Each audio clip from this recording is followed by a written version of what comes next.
And life might be too short for all the lessons she may teach. Still, shot by shot, I'll practice what she'll preach.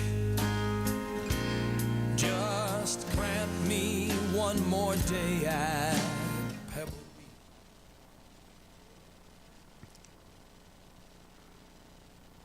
Good afternoon, everybody. Welcome to another edition of the Golfmonger Show.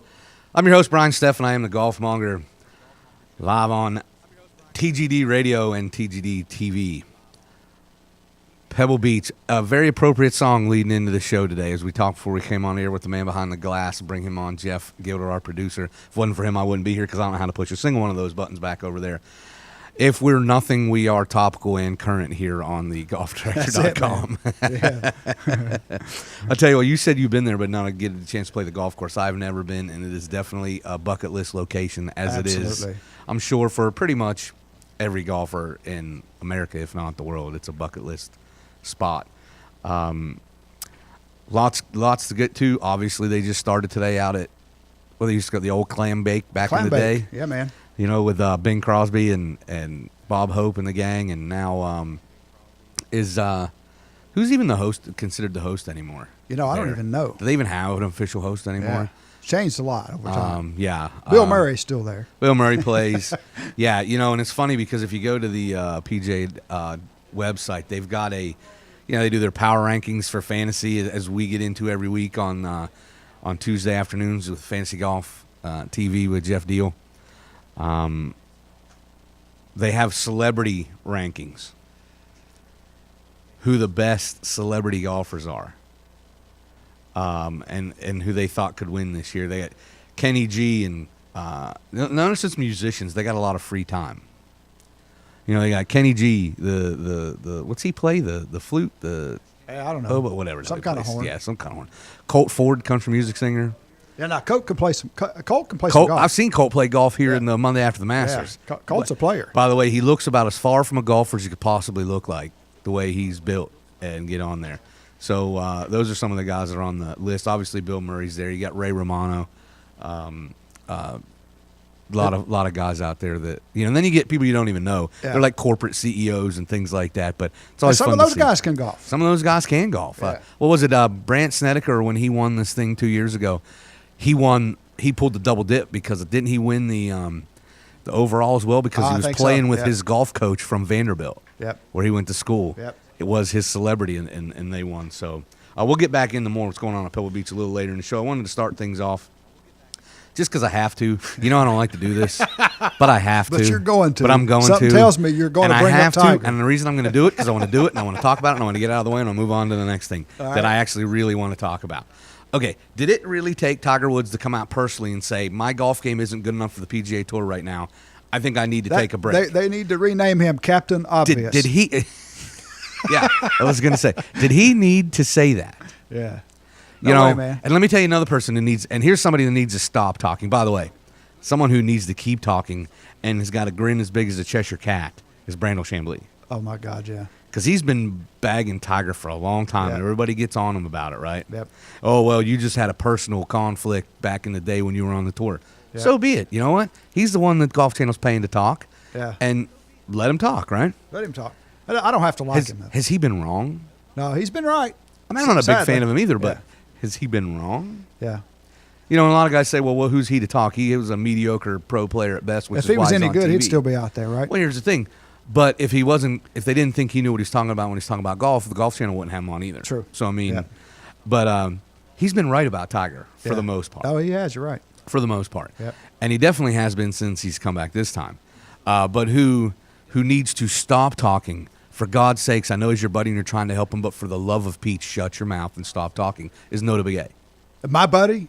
No, Tiger's buddy. Oh. No, Noda and Tiger are buddies, not your buddy. No, I mean, when I'm saying this to Noda. No, you're right. No, when I'm saying this to Noda, I know him and Tiger are buddies. They played at Stanford together, blah, blah, blah. Yep. For God's sake, shut your mouth. Yeah. Because first, you were chirping and singing about how great Tiger looked, and his swing speed's faster than ever, and his foot position, and, you know, all this stupid crap, you know, how great he looks, blah, blah. Then now he's the one coming out and saying, well, yeah, Tiger shouldn't even be playing at all yet. Make up your damn mind, Noda. Yeah. Either you thought he looked great and you wanted him to play, Yeah. and you're excited about him being back, or you think he needs more time off? Make up your mind. So for all those amateurs that are worried about swing speed, doesn't matter if your swing speed's 130 and you can't hit a fairway, it's not worth a crap. Yes. Is the correct answer. First of all, the most important thing is hitting the ball straight. Yeah. Then you worry about distance. Okay. Ever since Tiger missed some time for surgery before, he's been spraying the driver. Now all of a sudden, why is he not worried about straightening it out? Why is he worried about hitting the ball farther? You got to hit it straight before you can hit it far. I mean, everybody knows that. So it's ridiculous. And, and that's my piece. I'm glad we had a chance to talk about it. Let's move on. Yeah. Good. By the way, I'll add this. When will he be back? Well, let me ask you this. Here's when he'll be back. He won't miss Arnold's tournament. Yeah. He'll play at Bay Hill. He'll play Bay Hill. And that'll be his tune-up to playing the I Masters. should have asked you this before you came on the air, but I got to know if you activated your glutes before you came on the air. I don't even know what the hell that means. Oh, man. No one ever has walked up to me, and you're the first person in my almost 41 years of living on this earth have I activated my glutes. Well, see, before Tiger, you didn't know about GMDS. What channel is that on? That's gluteus maximus deactivation syndrome. Oh. See, I thought that was a TV show. Know the early warning signs. Okay? I mean, it could lead to, If it lasts for longer than 4 hours, do you need to seek medical help? Possibly. Possibly? Possibly. I mean, I'm just asking. I mean, I don't want. But it could result in decreased swing speed, a tight lower back, missed fairways, lousy putts, and incredibly ridiculous press interviews. And short rounds of golf because you only play 11 holes. Yeah, no kidding. Okay. All right. GMDS. Good. All right. GMBS. DS. GMDS. Okay. I'm gonna write that one. Gluteus maximus deactivation syndrome. GMDS. Great, Know the got it. early warning signs. Hashtag GMDS. Hashtag. Know the early warning signs. We're going to start a worldwide trend here by the end of this next 15 minutes. So, he won't. He says he's not going to come back till his game is PGA Tour ready. Okay? He's ranked as low as he's been since he came onto the tour. He's at 62nd in the world. He's not going to skip Bay Hill. He's going to play in the Arnold Palmer Invitational. He's won that thing like 9 times. He's not going to not play there and pass on Palmer's invite. And then obviously he's going to play at Augusta. Yep. I don't care if he shoots 110 at Bay Hill. He's going to shoot. He's going to play at Augusta. Yep. And he's going to miss the cut. So Yep. it really doesn't matter anyway. We won't have to worry about him over the weekend. Or if he makes it, it'll be so far back it won't make a difference anyway. So, but a man who's going to make the cut and a man who a lot of people are going to be picking to win the Masters is who we're going to jump to next. Jason Day. Jason Day is, I think, coming into his own. Now, let me say why I'm 100% with you and actually ahead of you on that. Last year, I picked him to have a big year, and then he hurt his thumb. Well, if you will recall, when we did the year preview of people to watch, We all were throwing out Jason Day. Absolutely. Absolutely. Well, Yeah. I wanted him. He was a person to watch last year, yeah, he was. and then he hurt his thumb. Yep. And never quite was able to recover from it in time. That's holding the club, and that's Oh, yeah, yeah. That's a lot in there, man. You So don't think- he's on your fantasy he's team? on. Not this week. He's not? Back-to-back weeks is tough. Yeah, it's tough. At a place like Pebble, where you got the Pro-Am, and he doesn't have a history of playing great there, I just stayed away from it this week. But you probably picked Snedeker. I didn't. I didn't. He's got the course record there. How do you not for 18 holes? For 72 holes? How do you not pick him? Yeah. And he played well last week. He's. How do you not pick him? He didn't break any ribs. No. I think we're beyond that. Okay. I think he's good. But no, Jason Day, he wins the Farmers, and I think that's the first of at least 2 other tournaments he probably wins this year. And I think he's probably going to get a major. Yeah. I don't know that Augusta's his thing, so I don't know that I'm thinking that he'll be at the Masters, but the Open, either Open, PGA, I think is on the board. And I wouldn't be surprised if he's not, wearing the green jacket on, Sunday at Augusta. But I just don't know that that's where my thoughts going so far on him. But I definitely think he's off to this is going to jumpstart. I mean, he even came out and said he told his wife in the offseason his goal is to get to #1 in the world. But I'll tell you something else. I can't help but jump here. But when we talked about the year in preview, we were talking about, all of us said Jason Day is the guy to watch. Mm-hmm. Another guy that we didn't pick to say to watch was Hideki Matsuyama. I mean, Um, I didn't see him on the radar, but I see him now. no, I saw him on the radar, and you know why I didn't pick him? Because he doesn't know how to putt yet.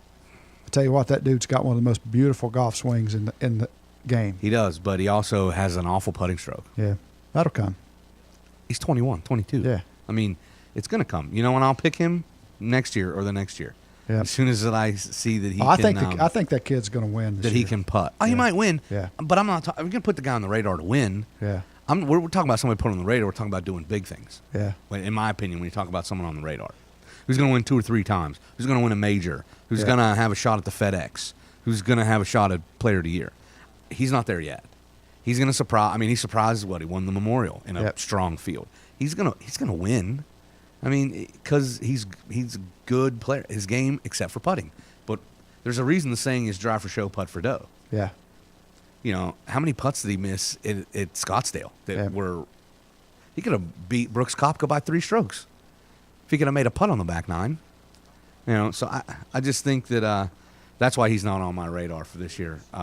But let me tell you that this week you want to talk about who was on, since you brought it up, who would put on my fantasy squad for this week, since I missed out on Tuesday's show, is I like Ryan Palmer, I like Nick Watney, Sneds, Spencer Levine to play good again this week, and I like Dustin Johnson, who, all things being equal, has been a monster at Pebble Beach. It's been a great track for him. Should have won the Open there in 2010 when he handed it to over to Graham McDowell. But I like DJ to do something this week, even though he missed the cut last week. He didn't play bad. He just didn't play great. But he's at Pebble Beach, where he's won twice, finished second once, should have won the U.S. Open in 2010 if he didn't crumble on Sunday. Well, your man, the Godfather, gave the Professor Weldon all kinds of crap on the air this morning for picking DJ for this. Listen, the Godfather, the self-titled Godfather, doesn't know squat about picking golfers when it comes to his fantasy stuff. He has no clue. Every time we talk about somebody, he thinks they're going to have a good week. They have a terrible. So anybody that takes his opinion at all worth anything is silly. So are you calling the Godfather out on your show? I'm calling here? him out on my show because Yeah. he's not good at it. He doesn't know what he's talking about. He gets personal too much with it. You're saying he makes emotional picks Slightly. in fantasy golf? Slightly. Yeah. Ah. I like Ryan Palmer, like I said, that have a good look. Like a Matt Jones, another Aussie. Talk about Jason Day. He's been playing well. I like that. All right. Who you got? On my starting, Yeah, who'd My you start starting today? crew. Who'd you start today? Furyk, Jimmy Walker, Jason Day, Patrick Reed. I don't have any. I have none of those. And on the bench, Uh-huh. I have Ryan Palmer, Snedeker, Jordan Spieth, and Brendan Todd. I started Ryan Palmer, Nick Watney, Brant Snedeker, and Bryce Mulder. Bryce Mulder has a history of top tens at Pebble Beach. I also started, and on my bench is Matt Jones, Alex Prue, who that's just a flyer. Kids played well last week. It was played really well on Sunday to climb the leaderboard. I think he can carry the momentum. I like DJ. I got him on the bench. And Spencer Levine, who has played well at Pebble. Hadn't played well to start the year at all, but he had a great Sunday. Had a good weekend at the Farmers, Torrey Pines, and then I think he's going to carry it over to this week as well. I took a couple flyers on this one. Yeah. But I think I'll be doing all right. And so far, everybody, I'm under par as I'm looking at it to where we're at so far, so I'm doing okay. Good for you. But yeah, Dustin Johnson, it's a good tournament. I was actually thought maybe this might have been his first tournament when he said he was coming back instead of last week, but I guess it makes sense. Get one under the belt before you play at a course that you really, really like, that you expect you have a chance to do good at. I'm under par.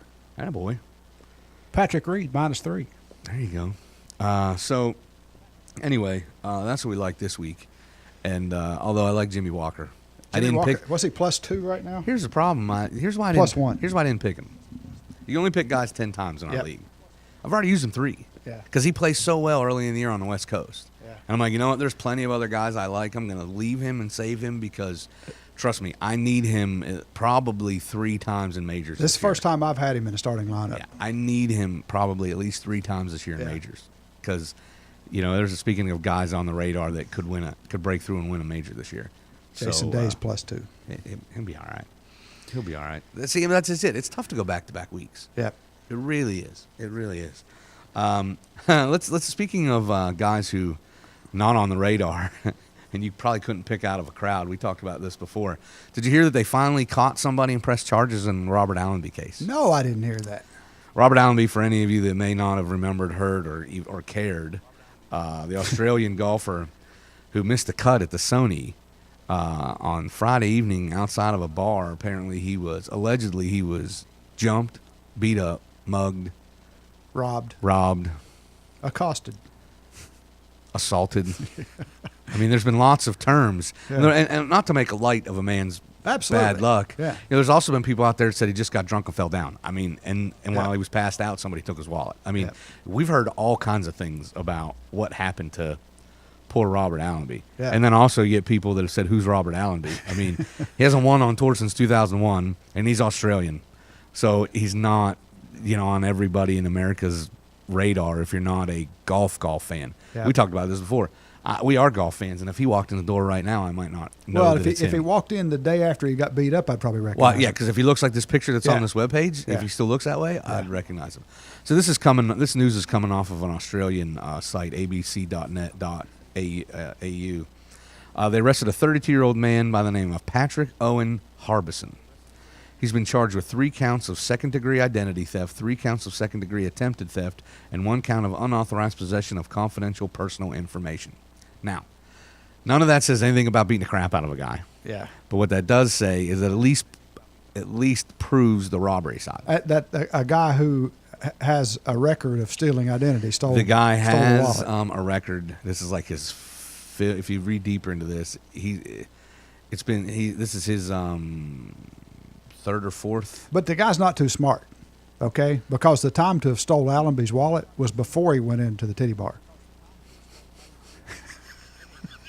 Can we say titty bar on the air? Yeah, we just did. We just did twice, right? Yeah. So the guy's at the Oahu Community Correctional Center, and he's being held on a contempt warrant for an unrelated matter. See, they were looking for him for something else. For something else, and then they by got the him way, on this. Apparently, he got away with about $20,000 of purchases on Allenby's credit cards. Oh, that's not too shabby. So that's not going to do him much good in the Hooskow, though. Identity theft charge carries a maximum 10 years imprisonment if found guilty, while the other charges are punishable by 5-year jail terms. The hard part is, it still doesn't cover what happened. He said he was assaulted, but then, he ran up a bill at a strip club. Two homeless guys said he fell and hit his head. So whatever. I just thought it was funny that they actually found somebody. I thought we were never going to hear the end of it. Yeah. I really did. And then, because the guy was a dummy with credit card fraud, they caught him that way. And on something else he was wanted for. Yep. So that just goes to show you, folks, crime doesn't pay. Crime doesn't pay. It does for a short while. Yeah. I mean, 20 grand's just not bad. Just not Yeah. long term. He had fun for a while, I guess. Yeah. Well, this happened on January 16th. Today's the 12th of February, so he had fun for a month. He had a good run. He had fun for a month, right? Yeah. So, I wonder what he bought.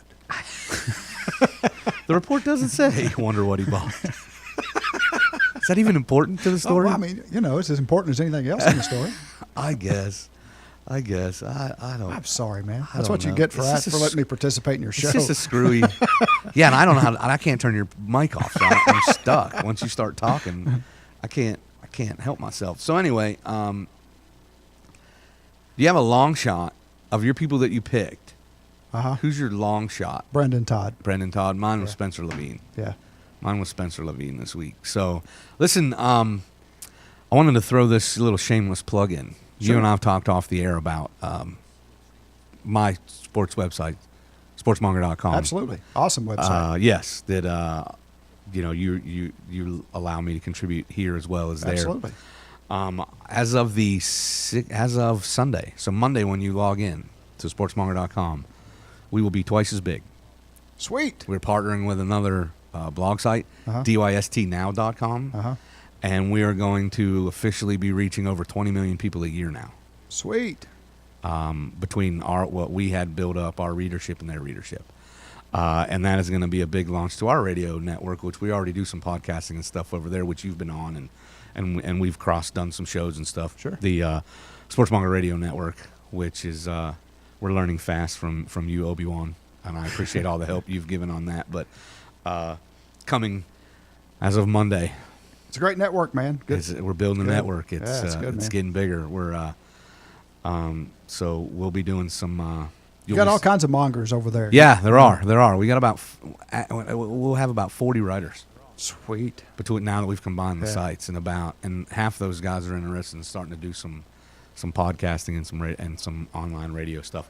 We're not on TV, we're baby steps. Yeah. We're in the, I got to come over here to you guys to get in the prime time. Yeah. We're in the minor leagues. That's all right, man. We're in the minor leagues still. You could come over here and get your primetime fix. I'll come over anytime. here and get my primetime fix. Because I heard by Miss Shan Coughlin on your illustrious staff over here that I'm expected to be part of the golfdirector.com team at the ING conference in Yeah, man. the spring. I Something certainly hope about so. Yeah. promoting the network and some shows. Yeah. I think I might have to go to Florida with you. There you go. How could you turn that down, man? Right? Yeah. It's right by Disney World, isn't it? Absolutely. Yeah, I think Yeah. I think I might have to do that too. So I just wanted to throw that here at the end of the show, my little shameless plug to You're the always, growth of always my welcome to give the your growth of my website, Yeah, my podcast, my blog. It's we do all sports over there. It's not just golf. Yeah. That's that. I want to point that out. We do football, baseball. You guys basketball, even do hockey. We do hockey. You do hockey, Dude, man. I'm a big hockey fan, man. Yeah, you know what we don't do, and you need to get some of your boys that might be interested. We don't do NASCAR. Yeah. Don't you have a little show here on the Zeus Network called? We do 5. We have What do they 5 do? racing shows. You guys you reach a couple of people with your racing show, don't you? We do. We reach a few. Okay. We do stock car racing and drag racing, Mhm. and some dirt track racing, some of that stuff. But we do 5 shows on Mondays and Tuesdays for RacersReunion.com. The fun thing about drag racing for me, because I'm not a race fan. I'll just throw that out there. Uh-huh. It only lasts 4 seconds, so I can watch drag racing. Yeah, The rest of it's too long and boring for me. yeah. That and half the cars blow up before they get to the finish line. I don't understand that. Isn't this what these people do for a living? Yeah. But yet they start to go off in flames and smoke, and they don't even make it to the end. Those guys are running right on the edge. I'm like, man. holy cow! I mean, is that what that is? It's so close to the edge that. Well, I'll tell you what, man. We had a guy on Racing and Rocking, which is a combination rock and roll Mhm. and indie rock and roll and drag racing. Okay, we had the 2014 world champion Harley, Fuel Harley rider on, and the guy is riding a motorcycle, and 6 seconds in the quarter mile on a motorcycle. That's fast. Yeah, It's really fast. and he predicts that there'll be 5 seconds in no time. By the way, that'll be the next show here on golfdirector.com. Is we'll do golfing and rocking. We'll try to combine rock and roll with golf. Well, we've been doing that show for, I guess, about 5 years. Nice. Yeah. Oh, almost knocked my headphones off. I think. There you go. Well, anyway, nothing like wrapping up a golf show talking about auto racing. Yeah, we do it all here. We do a little bit all here at the Yeah. Zeus Radio Network, and I want to thank you, Jeff, the man behind the glass, pushing the buttons and keeping me on the air. TGD Radio and TVD are produced and broadcast by the Zeus Radio Network for thegolfdirector.com. When visiting the Golf Director, head on over to our feature golf course page where you'll find all the updated information on condition specials and more. Call our man Dave to set up your next golf vacation here in Myrtle Beach. Give us a call at 844-GO-GOLF1 or 844-464-6531, hashtag just call Dave. All our TGD programming is archived for listening and viewing on demand. To catch up on a show you might have missed, like this one or any of our other fine shows on the network, click on the TGD Radio and TGD TV tabs in the menu at thegolfdirector.com. I'm Brian Steffen. I'm the Golfmonger. This has been the Golfmonger Show. Stay tuned for more great golf talk here on thegolfdirector.com. And as always, keep it in the short grass.